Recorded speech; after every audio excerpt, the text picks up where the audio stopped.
Pessoal, nós vamos para Brasília, muita coisa acontecendo por lá.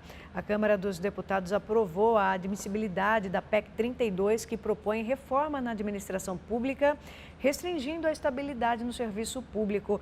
Parece tudo muito confuso, né? Pois é, cadê o deputado que representa aqui a nossa região, o deputado federal Ricardo Silva? Ricardo, obrigado pela sua presença. O senhor está na sala aí onde tudo acontece, né? Que é na sala de Constituição e Justiça. O presidente da Casa, Arthur Lira, recentemente disse que a ideia dessa PEC é modernizar o serviço público brasileiro, mas nas entrelinhas não é bem assim. Tem muita gente que vai ser prejudicada, deputado. Boa tarde. Oi, Silmara. Boa tarde para você, boa tarde a todos que acompanham neste momento o SBT. É justamente isso, eu estou na sala agora da Comissão de Constituição e Justiça, onde essa PEC foi aprovada pelos deputados federais, mas ela vai ainda para plenário. A reforma administrativa, ela vem com um apelo de um lado, mas com uma realidade do outro. O apelo que nós temos no Brasil, Silmara, é pela aprovação de bons projetos para avançar o nosso país. Mas a reforma administrativa, da forma como o texto foi proposto, não está nada bacana. Eu chamo a atenção dos meus amigos policiais, dos meus amigos professores e professoras, o pessoal que trabalha no setor da saúde, que agora está salvando vidas. Essa PEC vai influenciar diretamente no trabalho deles. Por quê? Ela passa a não permitir mais ou a retirar algumas progressões de categoria, algumas promoções que são inerentes a esses profissionais que, aliás, ganham muito pouco no Brasil. Se você pegar o que ganha um professor no Brasil, é uma vergonha.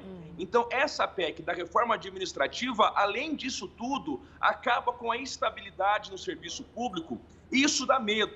Num momento, a gente até pode soar bem para os olhos, para os ouvidos, mas num segundo momento, quando nós avaliamos que um policial civil tem que ter independência para poder investigar, que essas categorias não podem sofrer interferência de política, então o receio aumenta ainda mais. Por isso que a nossa posição é muito ponderada na Câmara, mas nessa PEC, o nosso voto aqui na CCJ foi contra. Ô, deputado, eu concordo com o senhor, porque quando a gente fala em reforma, em discussão, tem que ser saudável, né? E muitas vezes ela acaba sendo um pouco mais agressiva de um lado, menos agressiva de outro. O importante é a discussão. Agora, direito já garantido, preservado, isso você atinge diretamente uma classe que depende muito disso e dessa isenção exatamente para o seu trabalho diário, como o senhor citou aí, os policiais.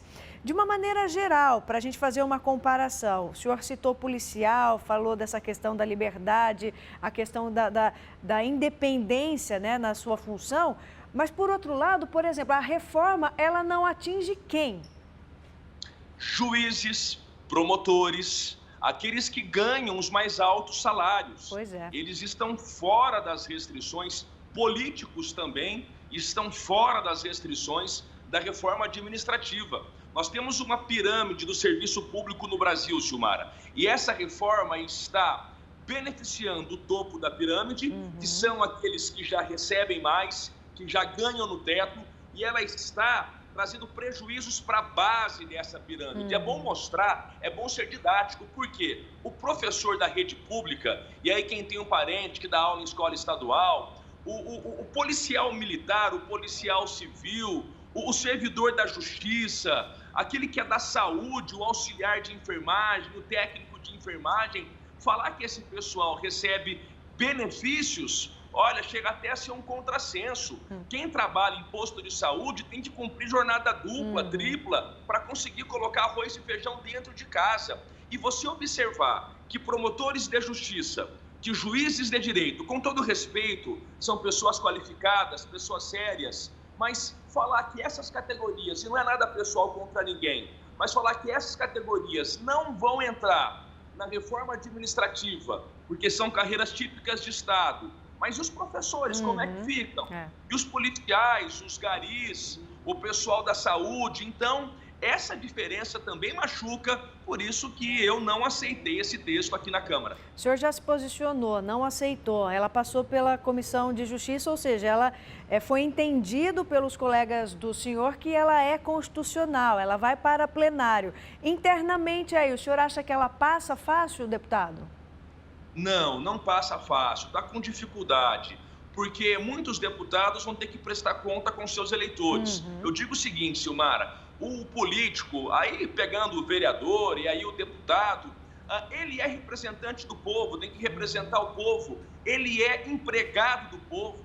Os deputados não são patrões do povo, é o contrário. Então, o voto que dá aqui nessa Comissão de Constituição e Justiça, o voto que dá em plenário, vai ser cobrado pela população nas ruas, principalmente o futuro do serviço público. Silmar, eu entendo que nós temos que ter reformas. A minha visão é bem ponderada. Reforma tributária é mais do que necessária. Diminuir a quantidade de impostos, simplificar para o empresário, para gerar empregos. A reforma política, que muitos falam e não avançam, a diminuição do número de partidos, isso tem que avançar. São reformas positivas que eu defendo. Agora, a reforma administrativa, como veio o texto, está muito prejudicial para o futuro do serviço público.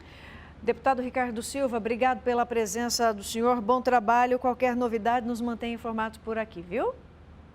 Um abraço, valeu, Silmara, parabéns aí pela programação. Obrigada. Conversamos com o deputado federal Ricardo Silva.